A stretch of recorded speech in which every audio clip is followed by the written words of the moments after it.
बिस्मिल्लाहिर्रहमानिर्रहीम। अस्सलाम वालेकुम। 5 क्लास। आज हम सबक नंबर 20 कहा इकबाल रहमतुल्लाह अलैह ने पढ़ते हैं। सबसे पहले देखते हैं, सोचें और बताएं पाकिस्तान बनाने का ख्वाब सबसे पहले किसने देखा था और हम इन्हें किस नाम से जानते हैं। पाकिस्तान बनाने का ख्वाब बच्चों सबसे पहले हज़रत अल्लामा इकबाल ने देखा था और इन्हें हम डॉक्टर मोहम्मद इकबाल के नाम से जानते हैं। कायद-ए-आज़म रहमतुल्लाह अलैह और अल्लामा मोहम्मद इकबाल रहमतुल्लाह अलैह में कौन सी दो बातें मुश्तरक थीं। अल्लामा इकबाल और कायद-ए-आज़म रहमतुल्लाह अलैह में दो बातें ये मुश्तरक थीं, एक जैसी थीं, यानी एक जैसी थी। मुश्तरक का क्या मतलब है? एक जैसी थी कि दोनों वकील थे और दोनों पाकिस्तान और दोनों एक लीडर थे और दोनों सियासी लीडर थे और कौम के लीडर थे। क्या आप जानते हैं कि अल्लामा इकबाल रहमतुल्लाह अलैह 9 नवंबर 1877 को सियालकोट में पैदा हुए। आपके वालिद शेख नूर मोहम्मद और वालिदा इमाम बीबी दोनों नेक एतबार और मजहबी रुझान रखते थे। अल्लामा इकबाल रहमतुल्लाह अलैह का इंतकाल 21 अप्रैल 1938 को लाहौर में हुआ। और अब सबक की तरफ आते हैं। कहा इकबाल रहमतुल्लाह अलैह ने और अब तलफ़ुज़, सबसे पहले तलफ़ुज़ हम सीखते हैं। तलफ़ुज़ क्या है? मिल्लत, आगाह, मंज़िल, रहनुमाई, खुतबे बरमला और एहसास। अच्छा, ये है मुल्को। अब हम सब नज़्म की रीडिंग करते हैं। ये नज़्म क़य्यूम नज़र साहब ने, क़य्यूम नज़र की लिखी हुई है और उन्होंने अल्लामा इकबाल को ट्रिब्यूट पेश किया है, यानी अल्लामा इकबाल की शख्सियत को मद्देनज़र रखते हुए ये नज़्म लिखी है और एक बहुत अच्छे अंदाज़ में उनको ख़राज अक़ीदत पेश किया है। मुल्को मिल्लत का बहुत चर्चा किया इकबाल ने। शायरों ने कब कहा था? जो कहा इकबाल ने, अल्लामा इकबाल, उन्होंने कहा कि अल्लामा इकबाल ने मुल्क और मिल्लत को, अपने मुल्क और मिल्लत का, मुल्क एक वतन और अपनी मिल्लत यानी तमाम मुसलमानों का बहुत ज़्यादा चर्चा किया, बहुत ज़्यादा उसकी शोहरत की। शायरों ने कब कहा था? जो कहा इकबाल ने। और तमाम शायर बड़े सगीर में, बच्चों बड़े सगीर में बहुत और भी बहुत से शायर थे, लेकिन अल्लामा इकबाल के बहुत हसास शायर थे। उन्होंने जान लिया था कि इस मुल्क में यानी हिंदुस्तान में मुसलमानों की मुसलमान बहुत ज़्यादा ज़िल्लत की ज़िंदगी गुजार रहे हैं और उन्होंने फिर इस बात का चर्चा करना शुरू कर दिया कि मुल्क और मिल्लत दोनों को उन्होंने दो पल्लों में बांट दिया। पहले उन्होंने इस सिलसिले में मुल्क के लिए उन्होंने नज़्म लिखी थी कि हिंदुस्तान हमारा, ये गुलिस्तान हमारा। लेकिन जब उनको ये समझ आ गई बच्चों, तो उस वक्त उन्होंने फिर ये अपनी मिल्लत के लिए, मिल्लत को उभारने के लिए नज़्म लिखी कि तीनों अरब हमारा, हिंदुस्तान हमारा, हम बुलबुले हैं, हम इस तरह। फिर उन्होंने मिली नगमा लिखा। पहले कौमी तराना लिखा, फिर उसके बाद उन्होंने मिली नगमा लिखा। मिली यानी तमाम मुसलमानों के लिए नगमा लिखा। फिर आगे है कि खुश रहो, लिखो पढ़ो, खिदमत करो, आगे बढ़ो, कौम के बच्चों को दी क्या क्या दुआ इकबाल ने। इस शेर में शायर कहता है कि इकबाल ने कौम के बच्चों को बहुत सारी दुआएं दी। क्या क्या दुआएं दी? बहुत सारी दुआएं दी कि खुश रहो, खुशो खर्रम ज़िंदगी गुजारो और लिखो पढ़ो, लिख पढ़ के अच्छे आदमी बनो और अच्छे इंसान बनो, खिदमत करो, दूसरों अपने बड़ों की खिदमत करो और फिर आगे बढ़ो और फिर अपनी दुनिया में आगे बढ़ो, तरक्की करो।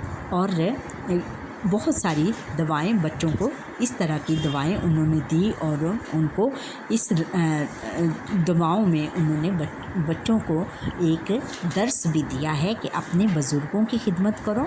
जब आप अपने बुज़ुर्गों की खिदमत करोगे तो फिर आगे बढ़ोगे और तब भी तुम खुश रहोगे और लिखो पढ़ोगे।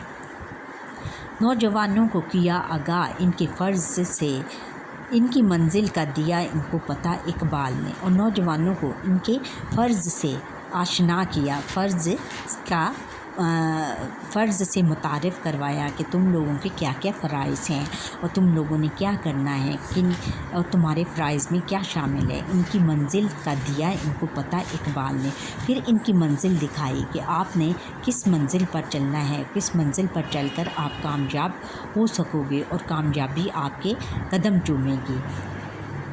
रहनुमाई के लिए भटके हुए इंसान की है खुदा के बाद पैगंबर सल्लल्लाहु अलैहि वसल्लम, कहा इकबाल ने।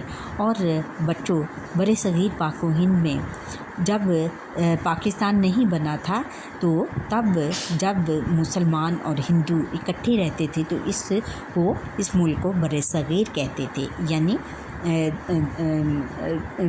छोटा ख़ित्ता, यानी बड़े सग़ीर यानी खुशकी का छोटा हिस्सा।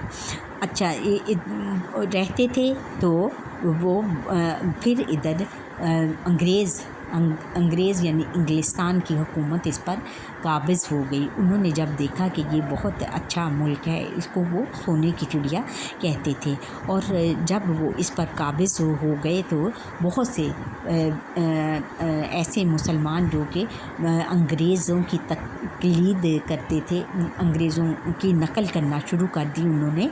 और फिर इकबाल ने उनको ये समझाया कि आप मुसलमान हो और आपको ये जानना चाहिए कि अल्लाह ताला एक है और उसके बाद हज़ूर नबी अकरम सल्लल्लाहु अलैहि वसल्लम है, और हमें अल्लाह ताला की इबादत करनी चाहिए और उनको और हज़ूर नबी अकरम सल्लल्लाहु अलैहि वसल्लम के उसवा हसना पर हमको चलना चाहिए। हैं मुसलमान और हिंदू दो अलग ही सिलसिले, अपने खुतबे में कहा ये बरमला इकबाल ने। और फिर तमाम लोगों को ये उन्होंने बावर करा दिया अपने खुतबा इलाहाबाद में। बहुत ज़्यादा खुले लफ्ज़ों में उन्होंने बताया कि मुसलमान और हिंदू दो अलग कौमें हैं और ये दोनों इकट्ठी एक मुल्क में नहीं रह सकती, क्योंकि उन दोनों के तौर तरीके, तमाम मज़हबी रुझान, मज़हबी अक़ीदे मुख्तलिफ़ हैं और वो दोनों कौमें एक मुल्क में नहीं रह सकते। इसलिए उन्होंने अपने खुतबा इलाहाबाद में बरमला खुलेआम कह दिया कि मुसलमानों के लिए अलग वतन की ज़रूरत है। मुल्क एक ऐसा बनाओ, दीन हो जिसकी असास, मशवरा अहले वतन को फिर दिया इकबाल ने। और फिर उन्होंने तमाम अंग्रेज़ों को ये बात समझा दी कि मुल्क एक ऐसा बनाओ। उन्होंने तमाम मुसलमानों को ये समझाया कि अपने लिए एक ऐसा मुल्क बनाओ, दीन हो जिसकी असास, जिसकी बुनियाद दीन इस्लाम पर हो और तमाम लोग इस्लाम के मुताबिक, इस्लाम के असूलों के मुताबिक वहाँ ज़िंदगी गुजार सकें। ऐसा मुल्क बनाओ जहाँ पर ये तमाम लोग इस्लाम के असूलों के मुताबिक ज़िंदगी गुजार सकें। मशवरा अहले वतन को फिर दिया इकबाल ने। फिर और तमाम अहले वतन को ये मशवरा दिया कि आप अपने लिए अलग वतन बनाओ और इसी में आप लोगों की निजात है और इसी में आप लोगों की खुशी है। अच्छा, ठहरिए और बताएं, अल्लामा इकबाल ने कौम के बच्चों को क्या दुआ दी? अल्लामा इकबाल ने कौम के बच्चों को ये दुआ दी कि खुश रहो, लिखो पढ़ो, खिदमत करो, आगे बढ़ो। और अल्लामा इकबाल ने किस बात का चर्चा किया? मुल्क व मिल्लत का बहुत चर्चा किया उन्होंने। अच्छा, हमने सीखा अल्लामा इकबाल रहमतुल्लाह अलैह ने अपनी शायरी के ज़रिए से कौम को बेदार किया यानी जगाया। उन्होंने अपनी शायरी के ज़रिए शायरी करके उन्होंने तमाम मुसलमानों को जगाया। अल्लामा इकबाल रहमतुल्लाह अलैह ने मुसलमानों के लिए अलग वतन का ख्वाब देखा। अल्लामा इकबाल रहमतुल्लाह अलैह ने मुसलमानों को इनके कौमी फ़र्ज़ से आगाह किया। अच्छा, आगे है कि हमने फिर मश्क की तरफ आते हैं। मश्क में सबसे पहले हम अल्फाज मायने देख लेते हैं। अल्फाज और मायने: मिल्लत, कौम, आगाह करना, बता देना, बरमला, खुल्ला मुँह पर। अल्फाज: चर्चा, शोहरत, मंजिल, जगह, असास, बुनियाद। अब कालिम अलिफ और कालिम अलिफ को कालिम बे से मिलाकर मिसरे मुकम्मल करें। कालिम अलिफ, कालिम बे। रहनुमाई के लिए भटके हुए इंसान की। हैं मुसलमान और हिंदू दो अलग ही सिलसिले। मशवरा अहले वतन को फिर दिया इकबाल ने। शायरों ने कब कहा था जो कहा इकबाल ने।